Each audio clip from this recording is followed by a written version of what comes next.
All right. Well, I am gonna just say that I'm here today with Daniel Cueto, and I'm actually gonna just hand the floor over to Daniel, and I'm gonna let you take it away.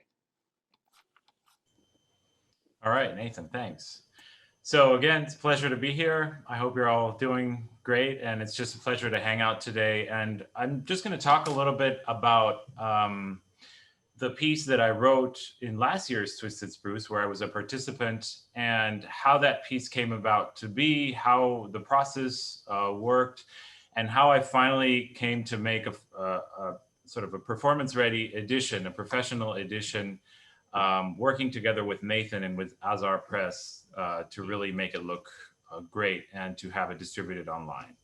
So it's basically sort of that whole story. And I want to tell you a little bit about me first. I'm a composer and a flutist as well. I was born and raised in Lima, Peru. Um, I am half American and half Peruvian. I did most of my college in Germany. I was first a flute major in Düsseldorf and then a composition and music theory major in Cologne, Germany, at the National Conservatories there. Um, and I had a connection to the guitar early on because in the Robert Schumann University in Düsseldorf, Germany, where I first went to study, this is a terrifying experience, by the way. I was 19 years old and I moved there from Peru. I didn't have any family. I just sort of went out to the world and decided I want to be a musician and went to the best place that I could see would give me a musical training. I did speak some German, but it was really a rough time. And some of the earliest best friends that I made were guitar majors. A lot of them were from Spain and from Latin America. And so we had that immediate connection. It so turned out that the guitar department there in Düsseldorf was one of the best in Europe. It was led, or it still is led, by Cuban guitarist Joaquin Clerch, whom I also became good friends with, and his students were just spectacular. So I would go to all these guitar recitals because I had all these new friends. And I was just always amazed with the level of playing. And it instantly, for me, became an instrument that was at a completely different level than I thought it was. I had heard classical guitar, but I just really never knew that it could play uh, for example, Baroque repertoire, and that you could just have such a wonderful sound and such a wonderful experience of listening to classical music through the guitar. So that really blew my mind. And then when I started to get into composition and was less into performance, I always had that thought that I wanted to write a guitar piece, but my standards were so high with players because I had heard these amazing players that I really never got around to it for a lot of years because again, I just thought that this was just precious instrument with this wonderful sound and amazing technique from the friends that I was seeing were performing. And I never felt like I was ready. I felt like I had to study the instrument and maybe lock myself up in a room for 3 years with a guitar, and then maybe I would emerge with a great piece. But that was, of course, never really going to happen unless I had 3 years to do that. So basically, I was told about Twisted Spruce last year, and it was the inaugural edition of it, the first time. And I decided to enroll, and I thought, well, this is going to be the summer where, thanks to the fact that I'll have deadlines, thanks to the fact that I'll have a collaborator, a guitarist to work with, I'm going to actually write this piece. And it was really a blessing for me to have that platform where just within a summer, I was going to write my first guitar piece. And I knew it didn't have to be perfect, but I knew it would be written because I did have this situation with the deadlines and with a performer.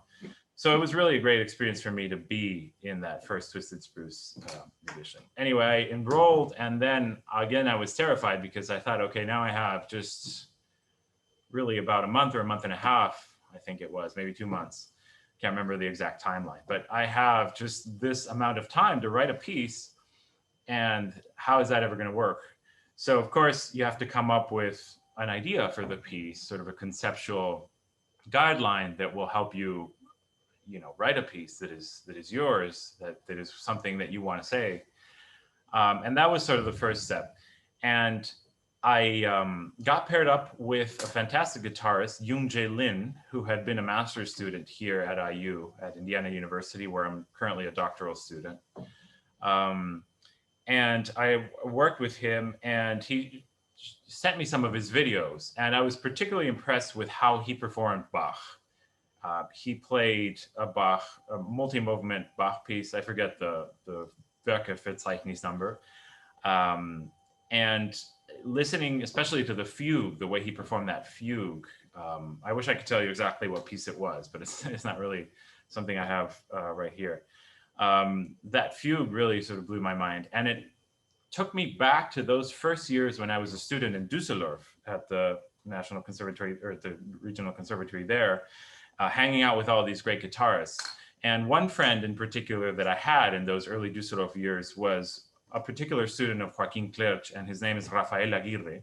He's now a well-known guitarist. You've probably heard of him.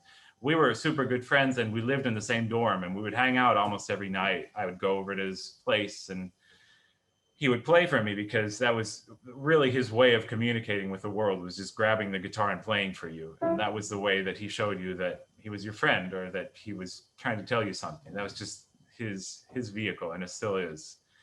And I remember he grabbed his guitar and he told me, have you ever heard of the idea, or did you know that I can play a Bach fugue on the guitar?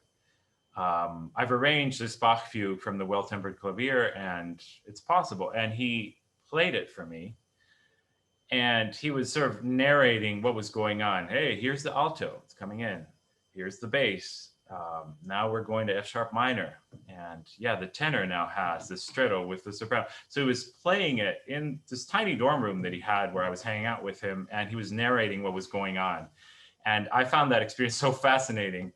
And when I enrolled in Twisted Spruce more than 10 years later, which was last summer, I thought, okay, I'm going to take that idea of the counterpoint, listening to Young-Jae Lin, who I'm going to collaborate with, who is so good at playing Bach, and having that sort of ancient memory of the counterpoint. I'm going to write a contrapuntal piece. I'm going to try and write a fugue for the guitar. Now, I know that fugues are not easy to play.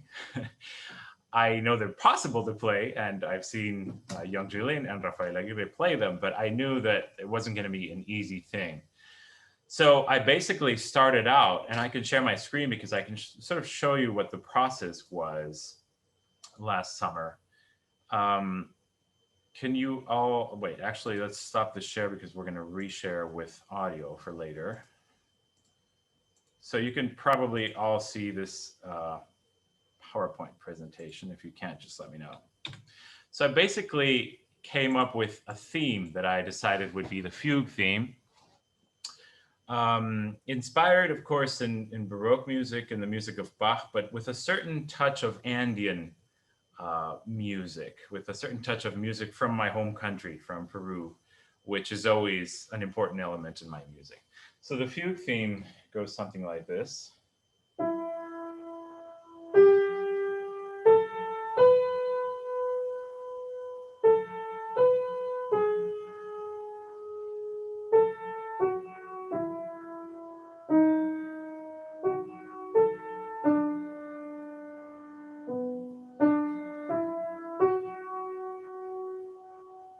Then it enters in another voice.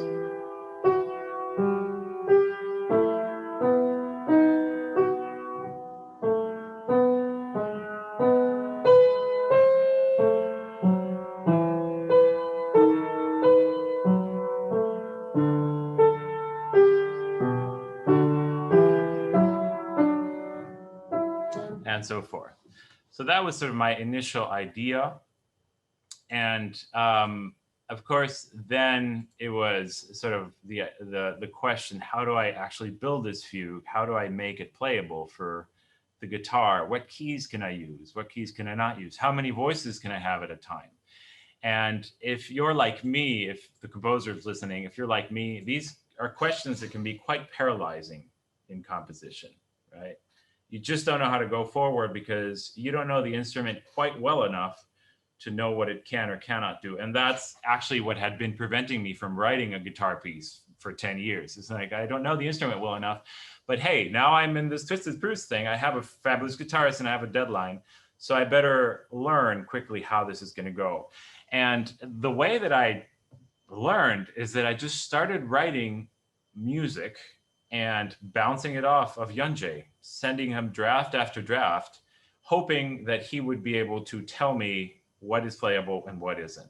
So basically, what I thought was the best thing is that I just had this guitarist to work with. We both had a common goal and a common deadline, and I could just write the music and not worry too bad about what is playable and what isn't. Of course, I thought about it to a certain extent, but not to the extent that it would prevent me from writing music. And I would get drafts back from him that were full of circles and red lines. And then I knew that I had to work on it, and I just kept working on it and kept bouncing it off of him until I got a final version. So I would really say that that was a great thing for me as a composer, to just be able to write music, because I knew that there was a specialist that was in the team with me and that had the same goal, that would help me just always figure out exactly what worked and what didn't. So I can show you some of the back and forths that we had. This was sort of the first draft that I had. I had an idea for a second fugue theme, which I later took out of the piece and recycled for a potential new piece. Maybe as a composer, if you're listening as a composer, this has happened to you as well. You have a theme that doesn't end up fitting into the original piece. You can then save it for a new piece. And of course, you don't have to tell anybody about it. So I would get things like these back from Young Jay all the time. I can't hold this note, can't hold this one either. This is a hard transition. And this music indeed does look a little bit scary for the guitar. And I was glad that he would, tell me exactly what spots were actually the difficult ones. Of course, as a composer, as I say, you're often paralyzed by questions like, is this going to be playable? And there's also the element of, I want to look like a professional composer. So I'm going to send this first draft to the musician, and he's going to be so impressed that I know exactly how his instrument works and what is playable and what is idiomatic, that I'm instantly going to be viewed as a professional composer, and I'm going to be just on the top of my game. And we want for people to think that we know everything as composers, but we really just don't. And it's wonderful to be able to have a platform where you can just make mistakes as a composer, or just go with the flow, go with your impulses musically, and have somebody just look them over without judging you, or without thinking that you don't know what you're doing. So I just really sort of jumped in the pool, and that was my approach to it. So of course he would send me something like this, and I'd work on it. And then I remember I worked on it, and it came back, and it was even worse. This is actually not just hard, this is impossible. This is also impossible. This is impossible. And again, I could have just sat for a while and figured out, what fingerings are possible and which ones aren't. But in this case, I just chose the approach of writing music and having him help me identify exactly what spots were hard. I will say I have had the experience where I've written something that was not possible to play on an instrument, and I've met up with a performer, and the performer has had a really good idea for what to write instead, which will sound similar, or which will have the same effect. So oftentimes you'll bring something to the performer, and even though it's not playable, they'll come up with something that is quite idiomatic on their instrument that works much to the same effect that you would have thought of. So just sort of a reminder to just go with your impulse as a composer and not worry too much. Worry to a certain extent, but not worry too much about is this playable or not, right? Especially if you're working with a skilled performer, which is always the right way to go when writing a piece. We would also have exchanges like this with Young Jay. Hey, Brouwer also wrote a few, check it out. Right? So something maybe I wouldn't have known from the depths of the guitar repertoire, but he would point me to these things. There's another good thing about our collaboration. They started coming up again with no more impossibles, but just hard, right? Hard transition, I might stop in between. Okay, then I'll decide as a composer, is that okay that he stops in between a chord and the other, or should I rewrite it? So as you see, they started coming up with less red and more blue, which I forget what the blue is. I think blue is just hard, not impossible, but guitarists will probably be able to tell me exactly what he meant at that point. Anyway, I worked with him. There were about 5 or 6 drafts of the piece, which I know you have already gone through most of your collaborative stage. So you've probably had a similar experience of writing a whole series of drafts to bounce off of your player. He eventually got the finished piece, right, with no more mistakes, but still with a few hard spots in there. But he managed to give a great performance in the Twisted Spruce competition, which I know is also coming up for all of you. So that was a really great collaboration, and I really felt good about the guitar piece that I'd written over the summer. And I really wanted to get it played live. And so as the semester started, there was a student composition recital. Yunche was now gone. He left to do his doctorate at Eastman, so I could no longer work with him in person. But I did get Nathan, who you all know, to perform the piece on the student composition recital. And so that was sort of the second collaboration of this same piece that I had a chance to have, this time in person with Nathan. And it got performed at the student composition recital in October of last year here at IU. This is a photo of me presenting the piece to a small yet present audience of only composers. There are only composers allowed at that point in the IU halls, but it was still great to have a live performance, of course. This is Nathan performing the piece. And after that, he made a professional recording of the piece, which ended up on YouTube, which is now here. Now, I'd like to play the whole piece for you. It's about 4.5 minutes long. Is there anything you'd like to say, Nathan, before we listen to it? No, let's just go ahead and jump in. All right, so let's listen to the final product of the Twisted Spruce collaboration of last year. And then we're going to talk a little bit about Azahar Press and what Nathan has been doing with that. So let's listen first.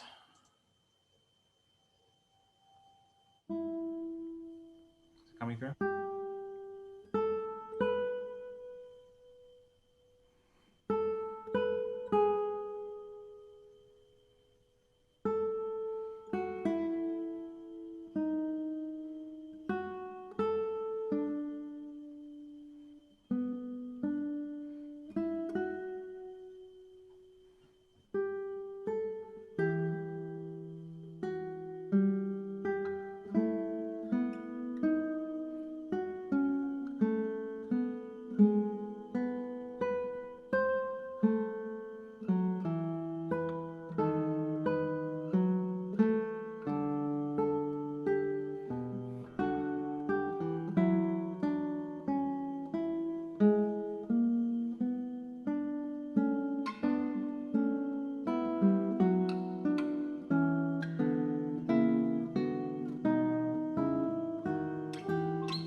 So that's what ended up happening with the piece. And I was so happy with the result, with the recording that Nathan made, with the many stages that I had to go through in the summer to get it to be a finished guitar piece.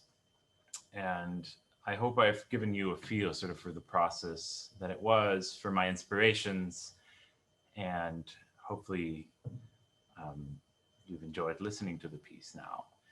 Are there any questions or comments on the music itself or on the process before we move over to talking about the publishing of the piece?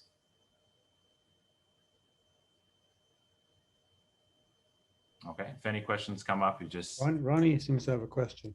Oh, sorry, I can't see all the... Oh, sorry. Yeah, I put my Go ahead.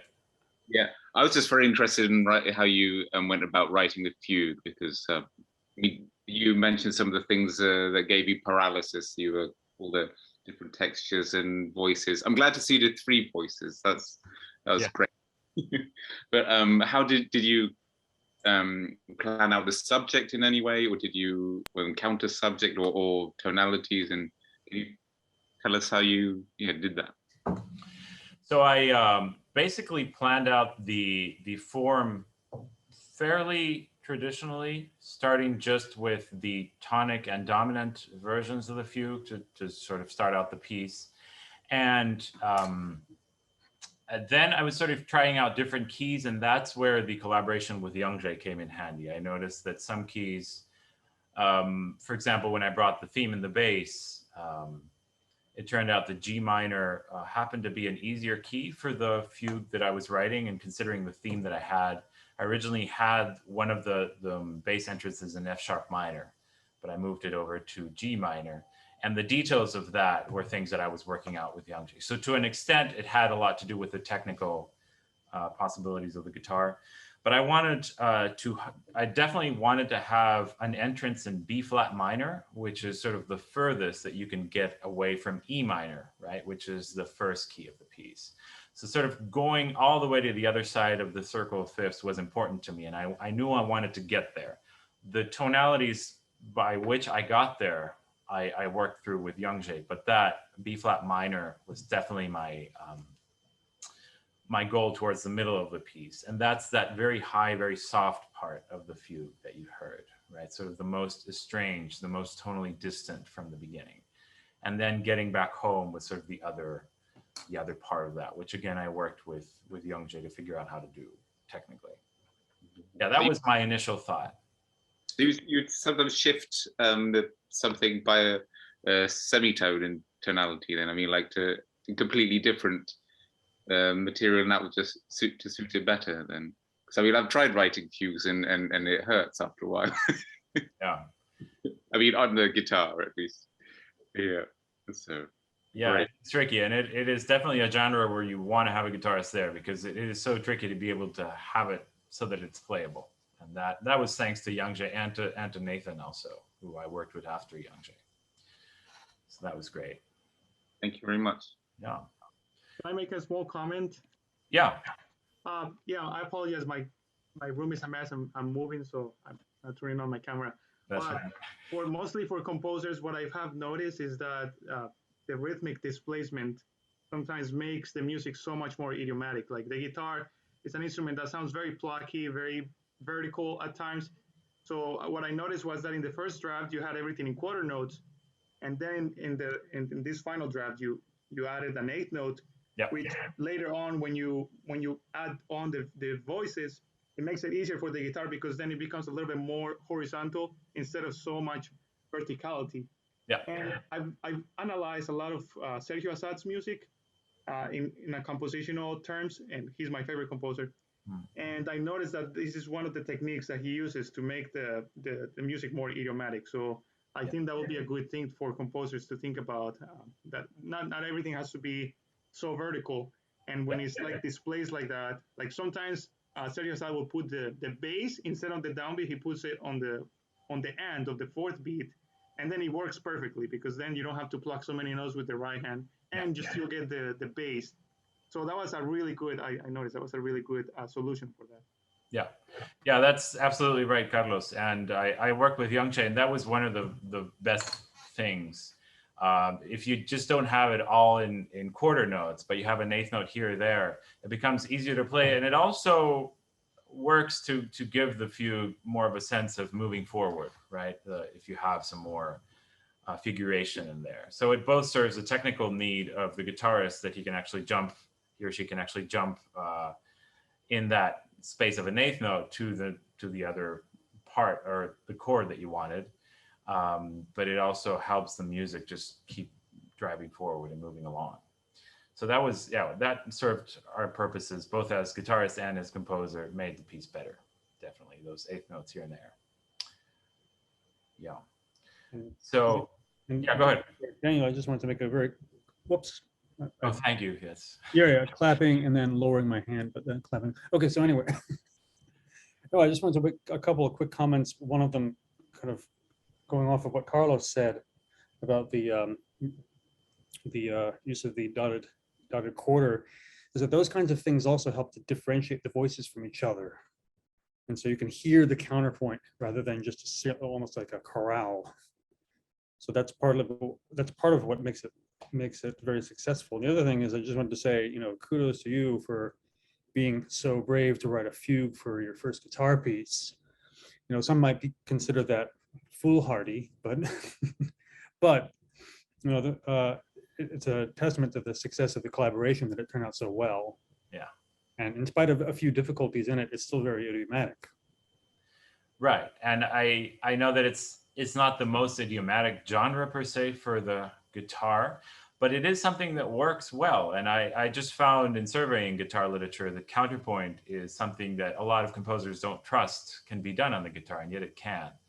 So that was sort of my thought. And listening to Young-Jae perform Bach, and having listened to my old colleagues in Düsseldorf back then perform Bach, I was very attracted to that sort of more intellectual side of guitar repertoire, of guitar performance, right? Performing a fugue, not just writing a fugue, but performing a fugue is an intellectual feat.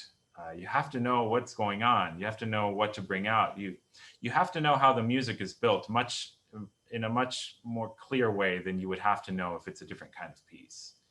You really have to keep track of the voices and what they're doing, and keep track of the theme. So I was really attracted to the idea of Young-Jae performing this in a more intellectual state, in a state of greater sort of reflection, right? And that was my aim for this first guitar piece. So I'm also very glad that it turned out well, because indeed it wasn't the easiest way to start, but I did start, and now I have the piece.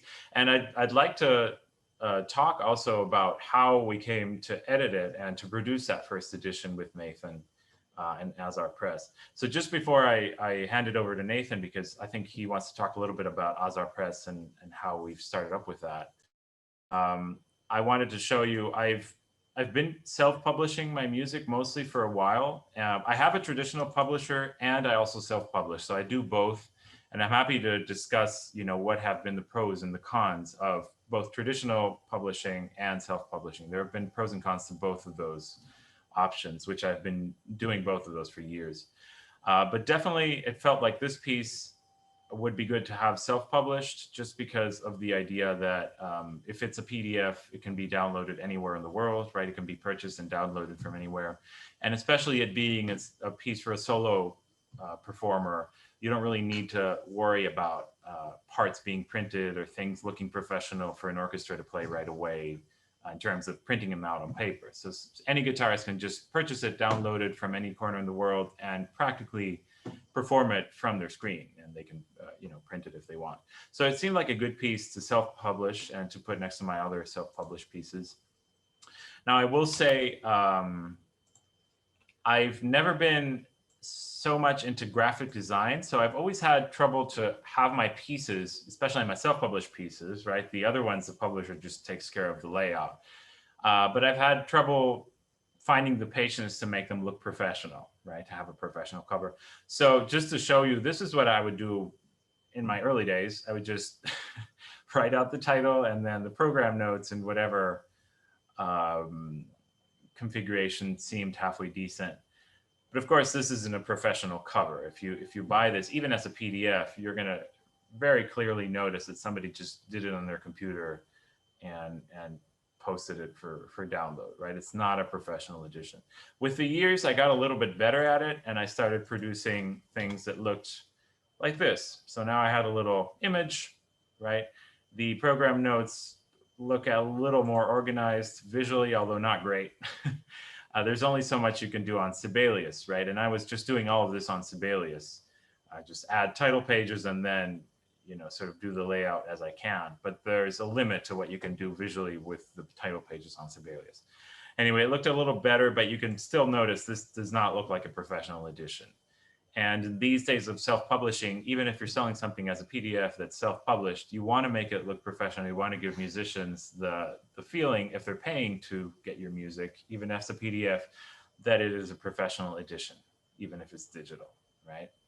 So Nathan's going to show you what we ended up doing with this piece, but I can just show you sort of for comparison, the title pages of the final edition of my guitar piece.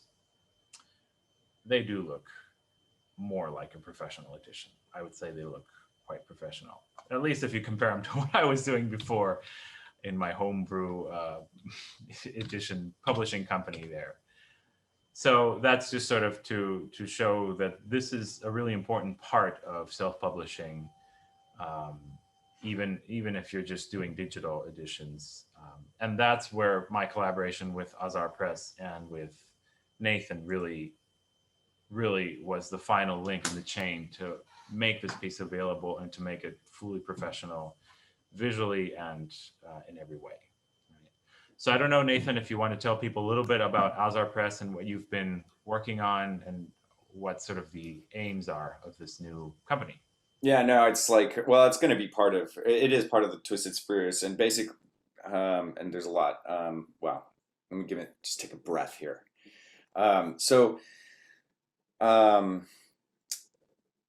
Just a couple of comments. Like, I remember Twisted Spruce wrapping up like last September, like mid-September, like the competition results came in, and then your performance came at the end of October. So like when I got that email from you asking if I'd be willing to do it, we had a very short time to get that piece performance ready, and Yunze Lin had been working furiously with you all summer and had done quite a lot. And I just wanted to show, because I found an old draft or two of, and I apologize, I just took quick screenshots, but you can get the idea here, of a couple of like edits at the point where I was getting at this, the types of edits that I was suggesting, or might have suggested, which would be like, here's an inner voice that just was unplayable. And so I would just kind of scratch it out. I would take it to Daniel and say, what do you think? And if I could, like right here, the pitch range was too close together to revoice the harmony. But I would just kind of scratch it out, take it to him and say, here's what it sounds like, and here's what it means if I include everything, and here's what it sounds like, and here's what it looks like for me to play it if I am able to remove that. And in almost every instance, Daniel was like, take it out. Because it would just be unplayable, or it would be so difficult, like you would hear the struggle happening. Right. Yeah, and I just want to say, I mean, the piece was still quite difficult to play when I finished Twisted Spruce and I gave it to Youngshe for him to record. And when we worked with Nathan, we did yet another round of small edits to make it even more idiomatic and easier to play. Right. Yeah. So it's important to remember also, when you write a piece in a summer festival like this, you try to make it the best you can and hopefully come up with a good product, but it's a piece that can still tolerate some revision, right? That can keep growing after that intense summer that you write it in. So that can also be liberating for a composer. Like you write this piece and you're going to try and make it the best you can, but you can also make more additions. You can make more revisions. You can keep improving the piece. So you don't have to worry about it being a perfect piece after 2 months. Yeah. It has to be as good as you can, but it's always growing. It can always get better. Right. Right. And I have a different brain and different hands and a different approach than Yunze. So like things, it was a matter of also kind of fine tuning and tweaking things, because I had a very short time to learn it. and I was just thinking, how do I get this performance ready and not struggle? And so a lot of the discussions that I had with Daniel were very easy, actually. Daniel was super easy. And so at the end, I just thought like, okay, with the idea that we have Twisted Spruce and we have anywhere from 10 to 15 compositions coming out of this every year, why, what does it mean to have a premiere and then shelve the piece and just have a notch on your resume as a composer that it was played, and you have a notch on your resume that you played it as a guitarist? And for me, that feels very incomplete. That does not feel like mission accomplished. Where, how are you leaving that piece for future guitarists to find and to play and to enjoy? So the idea of just creating something that is, graphically pleasing to look at, and having that, having each year develop a catalog of works from the people who participate in Twisted Spruce, so that you are searchable and findable with other colleagues over the years. People will come back and find these things. Seemed actually like a really necessary move. And so as I was going through this collaboration with Daniel, I just said, how would you feel if we just kind of did a pilot with your piece and we sort of design it out and we look at it in terms of making it, marketable? And by all means, this is your piece. I'm not trying to take anything. So if you want to think about Azahar Press as trying to capture the best of both worlds, that is the best of the self-publishing world and the best of what it means to have a publisher working for you, I guess that's the intent here. The composers will keep the copyright, but you will be in a catalog with other people, and that catalog will grow over the years, and so therefore you'll be searchable. And anytime you want out, you can have out. We're not doing anything. This is basically just a distribution platform, a fancy distribution platform with guidelines that basically say, here's what your score should look like to be in here. And if at any time you want to take it out, it's yours to take. That said, there's no obligation for anybody to participate with this. It will be peer reviewed. In other words, the jury, when the jury meets to deliberate on the scores, they'll go through a peer review process. Well, they'll say, yes, we recommend this, or no, we don't, or yes, we do recommend it, but maybe with some modifications. And we have been working all summer to develop these guidelines that will help formatting and so on and so forth. And if you're just a very busy composer and you have a ton of commissions and you don't have any time to do these special formatting, we have a guy named Thomas Schaller who lives in town who sets scores for like John Williams and other fancy people. And you can send your PDF to him or an XML file and get a quote from him. He's not free, and he can set the score for you. And we've worked with him on a few scores now. So I could actually show you guys quickly what one of those scores looks like for a recent one that just came through. Let me see, give me a second. There we go. So this is the honorable mention from last year. So the second place, Joshua Biggs, and he collaborated with Alex Lassa on this score, Unsaid. This was set by Thomas Schaller, and Thomas was in Europe all summer, so we got very little done with this. Otherwise, we were planning on having a huge rollout for you guys today.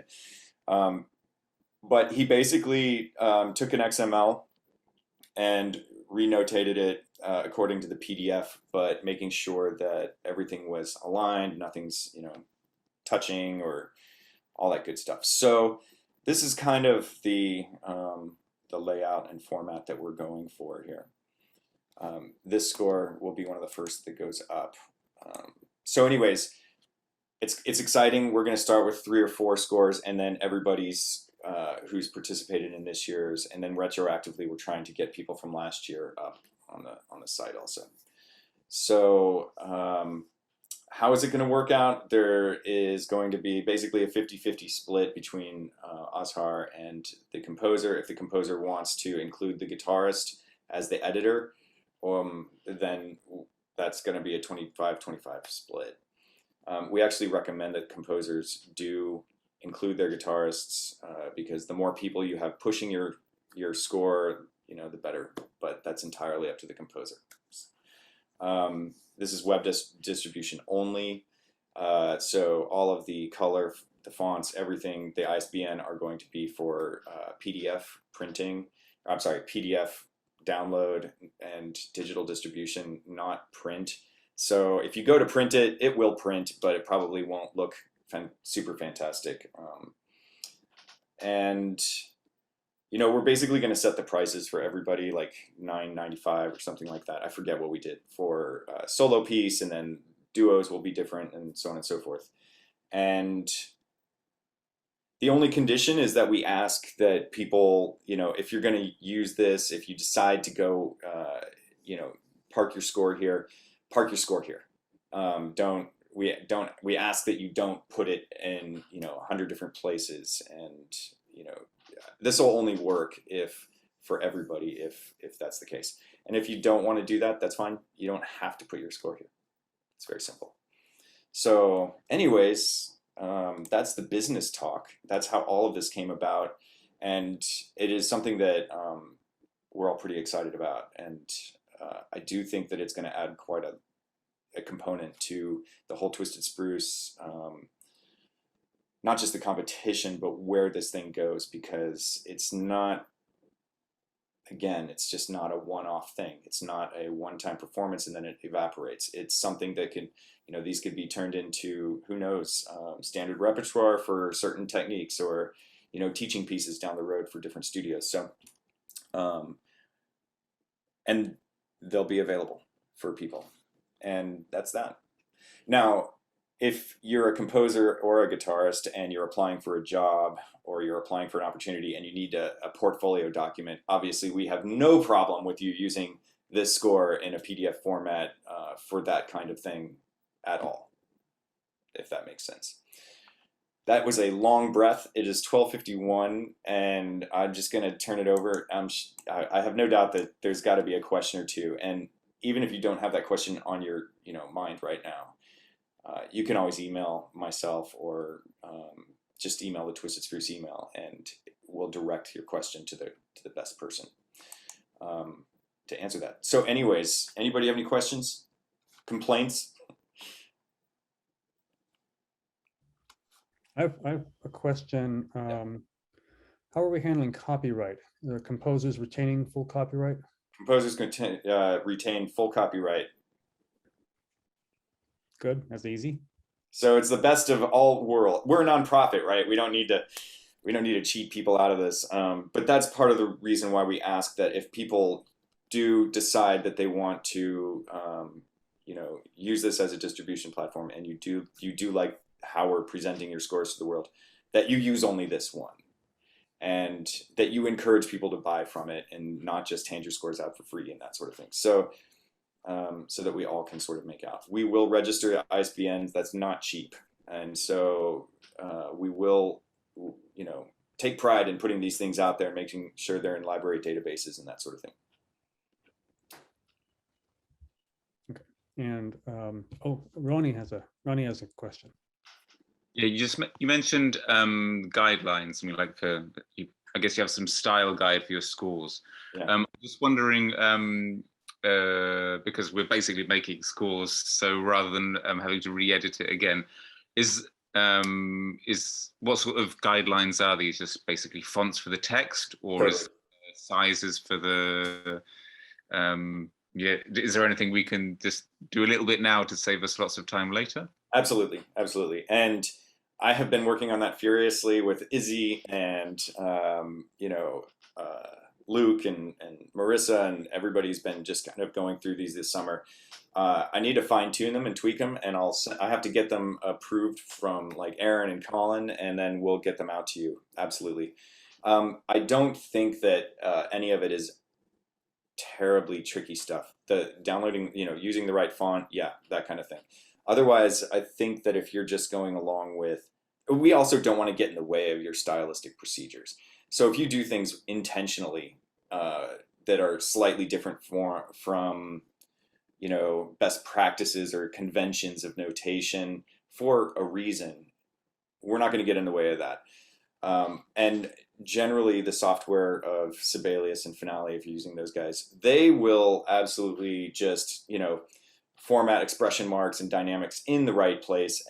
So it's a matter of text, font, text size, and just kind of those general things. Does that answer your question? Yeah. Finale was going to be the next question. What about page size? Because I think we use something different in the States to Europe, which I've probably got on mine. You're the man. Yeah, absolutely. No, we definitely use a different page size. So I'm going to write that down. Up letter or something like that. And maybe Yeah. margins of that, because I think if I start changing the margins, then that's going to really pickle my how I've set it out. So I don't suppose you know that offhand. Do you? I can no, not offhand, but we're pretty flexible. And if you need to have something that is like landscape, or you need to have something that's slightly different, just let us know. And it will take us more time to get that formatted and set up. But like I said, we don't want to get in the way of too much. But yes, I will get that. Right. For me, it's just I don't think I'm doing anything very unusual, but usually what I find is when I'm trying to reorganize all the bars, and then I've got it all perfectly, that everything fits nicely, and then I have to put it on different page size, that kind of destroys all that work. So yeah. Well, in the US, we typically use 8.5 by 11 page size, and I want to say that I did 9 by 12, but I'd have to go back and look. And it still prints out on 8.5, 11 if need be, kind of thing. That was so. Let me look. Luke had his hand up. I was just going to speak to the page size with, at least from what I've been told and what we've been taught here over in the States, it's either 8.5 by 11, which is letter, or I believe A5, which is 9 by 12 that Nathan was talking about. But we'll give exact measurements. They show up in the presets on both programs, I'm pretty certain. So I think A5 would be half that. Like that's A4. yes. So yeah, A5 would be that. Well, okay, it's a different one, but we'll have official stuff for sure with the measurements. So. Yeah, that's a great question, and thank you for asking. To answer your question, Jake, this